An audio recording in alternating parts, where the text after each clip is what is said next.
Chapter 18. At that time the disciples came to Jesus, saying, "Who is the greatest in the kingdom of heaven?" And calling to him a child, he put him in the midst of them and said, "Truly I say to you, unless you turn and become like children, you will never enter the kingdom of heaven. Whoever humbles himself like this child is the greatest in the kingdom of heaven. Whoever receives one such child in my name receives me. But whoever causes one of these little ones who believe in me to sin, it would be better for him to have a great millstone fastened around his neck and to be drowned in the depth of the sea. Woe to the world for temptations to sin! For it is necessary that temptations come, but woe to the one by whom the temptation comes. And if your hand or your foot causes you to sin, cut it off and throw it away. It is better for you to enter life crippled or lame than with 2 hands or 2 feet to be thrown into the eternal fire. And if your eye causes you to sin, tear it out and throw it away. It is better for you to enter life with 1 eye than with 2 eyes to be thrown into the hell of fire. See that you do not despise one of these little ones. For I tell you that in heaven their angels always see the face of my Father who is in heaven. What do you think? If a man has 100 sheep, and one of them has gone astray, does he not leave the 99 on the mountains and go in search of the one that went astray? And if he finds it, truly I say to you, he rejoices over it more than over the 99 that never went astray. So it is not the will of my Father who is in heaven that one of these little ones should perish. If your brother sins against you, go and tell him his fault, between you and him alone. If he listens to you, you have gained your brother.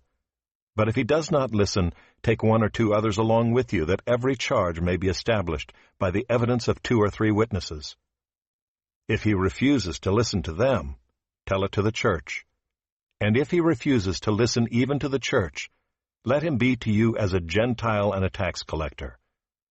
Truly I say to you, whatever you bind on earth shall be bound in heaven, and whatever you loose on earth shall be loosed in heaven.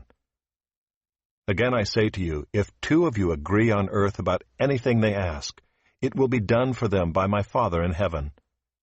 For where 2 or 3 are gathered in my name, there am I among them. Then Peter came up and said to him, Lord, how often will my brother sin against me and I forgive him? As many as 7 times?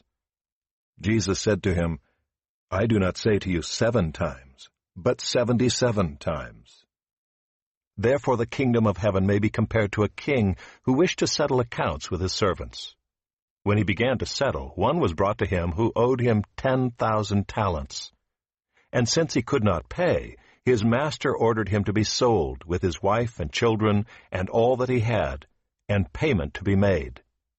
So the servant fell on his knees, imploring him, Have patience with me, and I will pay you everything.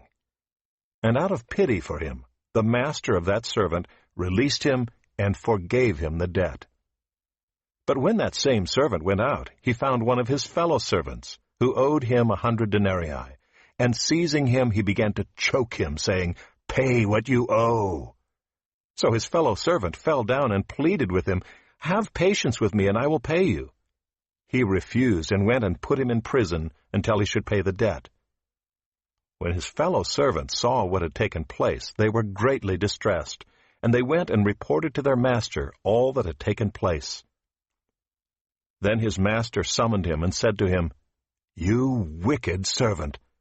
I forgave you all that debt because you pleaded with me. And should not you have had mercy on your fellow servant, as I had mercy on you?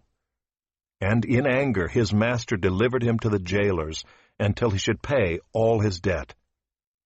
So also my heavenly Father will do to every one of you, if you do not forgive your brother from your heart.